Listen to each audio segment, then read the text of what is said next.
प्यारे मित्रों, नमस्कार। आज मैं सीनियर सिटीजन्स की उस दुखती रग पर हाथ रखने जा रहा हूं जिसे अंदर अंदर सब एक्सेप्ट करता है, सब उस श्रेणी में आता है, लेकिन बाहर से कहता ना मेरे साथ ऐसा कोई बात नहीं है, मुझे कोई चिंता नहीं है। यानी आज हम बात करेंगे कि फालतू की जो चिंता सीनियर सिटीजन करते हैं वो कितना वाजिब है और उसको कैसे अवॉइड किया जा सकता है। देखिए, भज गोविंदम में वो श्लोक आता है ना, बालस्तावत क्रीडासक्तः तरुणस्तावत तरुणीसक्तः वृद्धस्तावत चिंतासक्तः परमे ब्रह्मणि कोपि न सक्तः। बालस्तावत जब तक बाल्यावस्था है, यानी जवानी से पहले वाली, वो खेल में गुजरता है। क्या खेल है भाई? वो खेल कूद, पढ़ाई लिखाई, कंपटीशन की तैयारी, नौकरी की तलाश, बिजनेस स्टार्ट करने के गुण। फिर एक बार जब नौकरी मिल गई, बिजनेस स्टार्ट कर लिया, बाल्यावस्था खत्म, जवानी आ गई साहब, हो गई नौकरी चाकरी, शादी, परिवार, बच्चे, प्रमोशन, पैसा, फ्लैट, गाड़ी, बंगला, चलता रहा। और इस आमोद प्रमोद के चक्कर में हम रहे, खूब लाइफ को एंजॉय किए या नहीं, यह व्यक्तिगत रूप पर डिसाइड होना चाहिए। लेकिन आदमी धीरे धीरे 60 साल का हो गया, वृद्धस्तावत चिंतासक्तः, बुढ़ापा तो आ गई। अब एक बार जब आदमी बुढ़ापे में कदम रख देता है तो उसे अनेक तरह की चिंताएं होना स्वाभाविक है। उसमें कुछ ऐसी चिंताएं हैं जिनको अवॉइड नहीं किया जा सकता है, जो व्यक्तिगत रूप से, भाई शरीर कमजोर हो गया, शरीर बूढ़ा हो गया है, दुनिया भर की बीमारियां हो गई हैं, सोशली आदमी आइसोलेट हो गया है, वैल्यू खत्म हो गई है, घर परिवार के लोग पूछ नहीं रहे हैं। यही नहीं, इसके साथ साथ आर्थिक असुरक्षा, कल क्या होगा इसकी चिंता। अकबर इलाहाबादी की वो एक शेर है ना, रहता है इबादत में हमें मौत का खटका, हम यादें खुदा करते हैं कर लेना खुदा याद। भाई हम जब झुकते हैं इबादत में, भगवान को याद करते हैं, खुदा को याद करते हैं, तो हमेशा मन में धड़का लगा रहता है कि भाई कहीं खुदा हमको याद न कर ले, यानी भगवान हमको बुला न ले, यानी मौत का धड़का। ये वो चीजें हैं जो एक सीनियर सिटीजन को चिंतित करती हैं और चिंता होनी चाहिए। लेकिन साथ साथ इसके लिए क्या किया जा सकता है वो तो व्यक्तिगत स्तर पर हम ही करना है।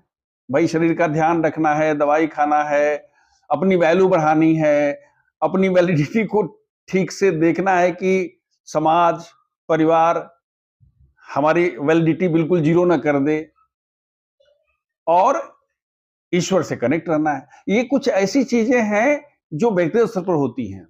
लेकिन इसके अलावा भी जो हमारे सीनियर सिटीजन के मन में फालतू टाइप के वरीज होते हैं, चिंताएं हैं, वो तो सुनने में ही हास्यास्पद लगती है। जैसे भाई बेटा बेटी नौकरी कर रहा है, रोज 7 बजे आता है, 8 बज गया, बार बार फोन कर रहे हैं, क्या हुआ भाई क्यों नहीं आया? अरे भाई वो मार्केट से मार्केटिंग करके आएगा, किसके बच्चे का कहाँ एडमिशन हुआ, कौन सा घर खरीद रहा है, किसने कहाँ लोन लिया है, किसकी गाड़ी खराब हो गई, कहाँ, मतलब जितना आलतू फालतू की बातें हैं जिसमें आपका ही संबंध नहीं है। भाई अब आपके बेटा बेटी बहू जो भी है, अब उनकी इंडिपेंडेंट लाइफ है, उनको अपने ढंग से आप अपना देखिए ना, आप कहाँ उनके चक्कर में पड़े हुए हैं। लेकिन ये जितनी भी चिंताएं हैं जो हमारे अतिरिक्त हैं, भाई मुझे अपनी चिंता करनी है, अपने जीवन साथी की चिंता करनी है, और देखना है कि उस चिंता में चिंतन करके या प्रवर्तन करके, माने दिशा बदल करके, कुछ करके हम उसको कैसे कम कर सकें।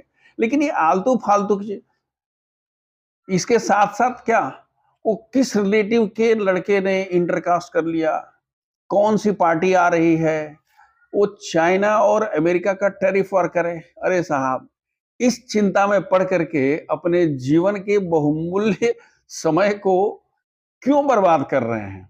उसके बारे में न तो चर्चा करनी है और न चिंता करनी है। वो आपके लिए है नहीं, आपके पास उतना समय है नहीं, आप क्यों उसके चक्कर में पड़े हैं? देखिए, इसको पूरे को हम दो छोटी छोटी कहानियों के मार्फत से आपको बताने की कोशिश कर रहा हूं।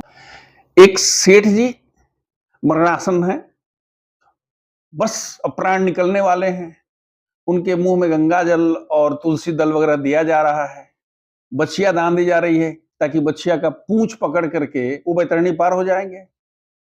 वो बेहोश पड़े हैं, सब कुछ हो रहा है, बस राम नाम सत्य होने वाला है, श्रीमद् भगवत गीता का पाठ हो रहा है, पंडित जी आते हैं। तभी जब बछिया दान दी जाती है तो उनको बछिया के साथ कुछ मुद्रा दान में देना है।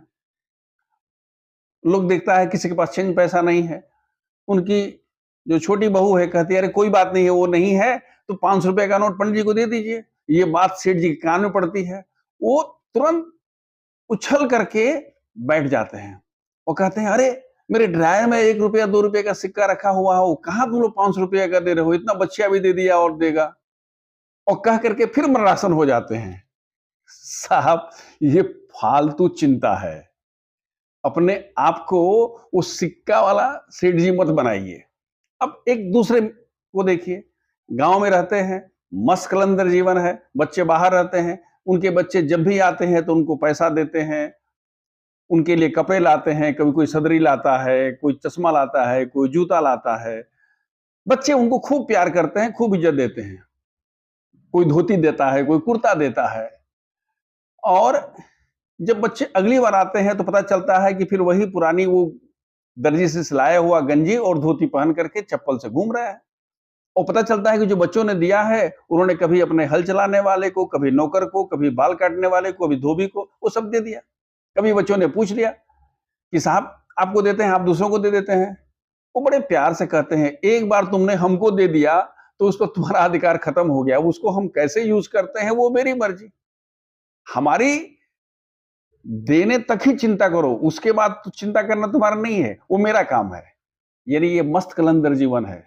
मित्रों, आपको अगर चिंता करनी है तो अपने व्यक्तिगत उत्थान के लिए, यानी यदि आप अपने जीवन को सुख, शांति और आनंद से परिपूर्ण कर रखना चाहते हैं, मस्ती में गुजारना चाहते हैं, तो आलतू फालतू की जितनी बातें हैं उनको अपने दिमाग में, यानी अपने दिमाग को इस तरह से प्रोग्राम कर लीजिए कि जब कोई भी कोई बात आती है तो आपका दिमाग तुरंत कहना चाहिए कि भाई देखो, ये ठीक है, इसके बारे में सोचा जा सकता है, चिंतन किया जा सकता है, प्रवर्तन किया जा सकता है, लेकिन ये फालतू है और इसको किनारे करते हैं। वो है ना, सार सार को गही रहे थोथा दे उड़ाए, जो थोथा है फालतू है उसको किनारे करिए।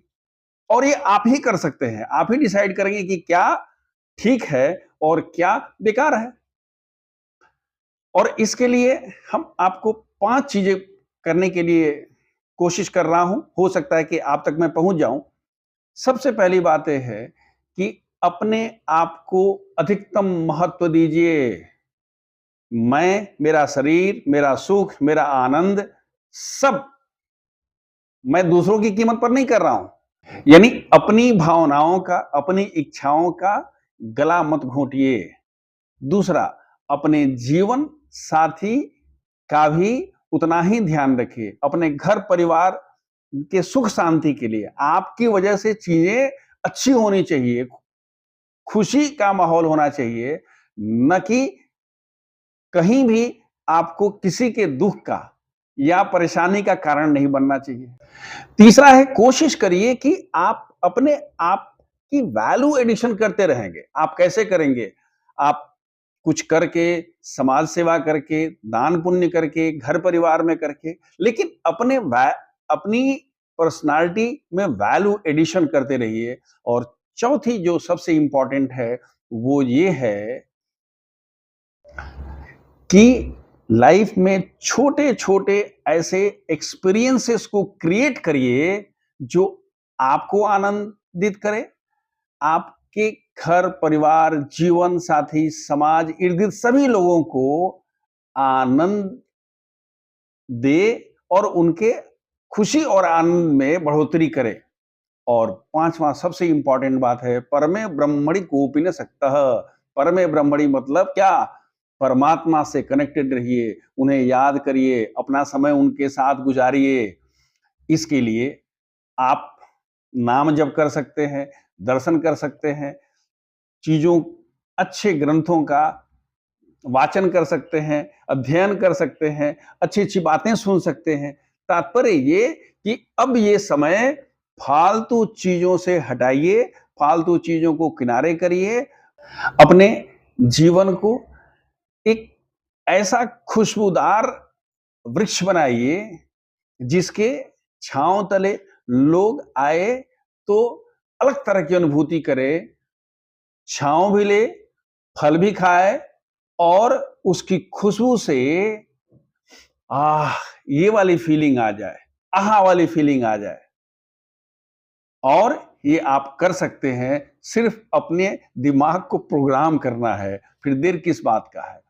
छोड़िए फालतू की चिंता और शुरू हो जाइए चिंतन करने पर और अपने इर्द गिर्द एक पॉजिटिव एटमॉस्फेयर क्रिएट करने के लिए। इन्हीं शब्दों के साथ सर्वे भवन्तु सुखिनः, सर्वे सन्तु निरामयाः, सर्वे भद्राणि पश्यन्तु, मा कश्चित् दुःख भाग् भवेत्।